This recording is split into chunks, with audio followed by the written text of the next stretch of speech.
what are your thoughts on today's event? It's really refreshing. It's my first event with the BCS as a member of the committee. I'm a member of the Information Risk Management Assurance Committee as their Northern Events Organiser. So the one disappointment is that this is in London, but hopefully part of what I'll be doing is trying to influence my committee to actually have more Northern events and maybe even national events up north sometimes. But the day so far has been extremely enlightening. It's been really nice hearing from Ray and the others about the vision and how that will actually be made reality, and their vision of how they're going to make that work, and also see the progress that the organisation's had over the last few years. So why do you think events like today's are important?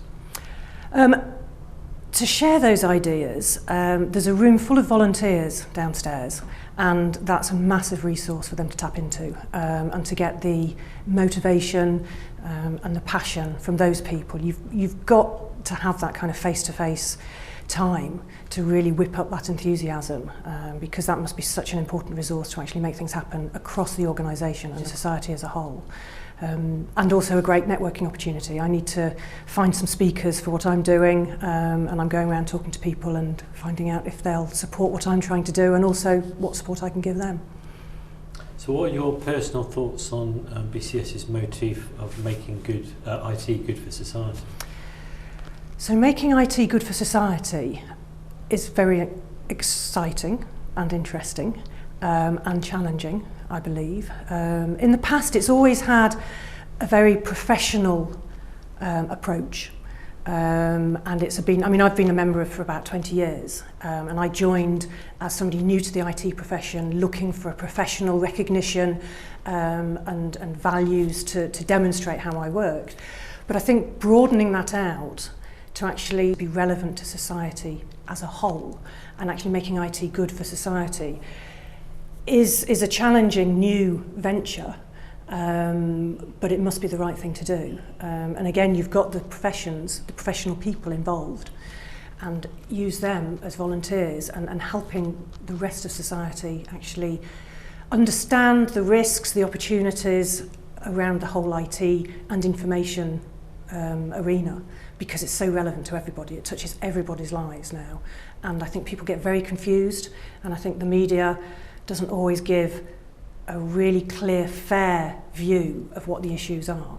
Finally, what are your thoughts on women IT? Why aren't so many younger women being attracted to the profession? What can we do about that?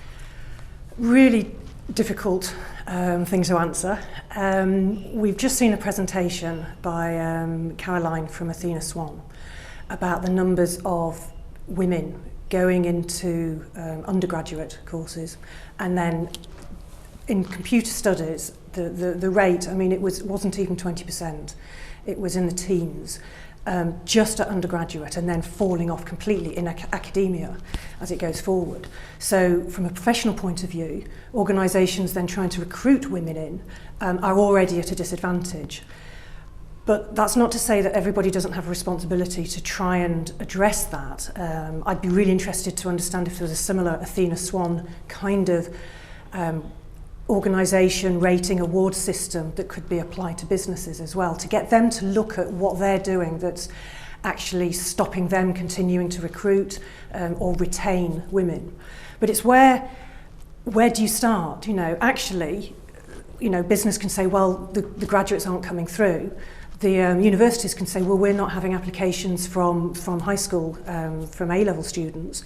They might be saying, well, people aren't studying computer studies, And one of the images we saw was a box of Lego, which was, the society expectations that the girls will want the pink house and the boys will want the things that are made. It's a massive thing in terms of society expectations of the different gender roles. Women just aren't going into an industry, into a profession that is brilliant for them to work in. Theoretically, it would give them the flexibility, if that generally women need more.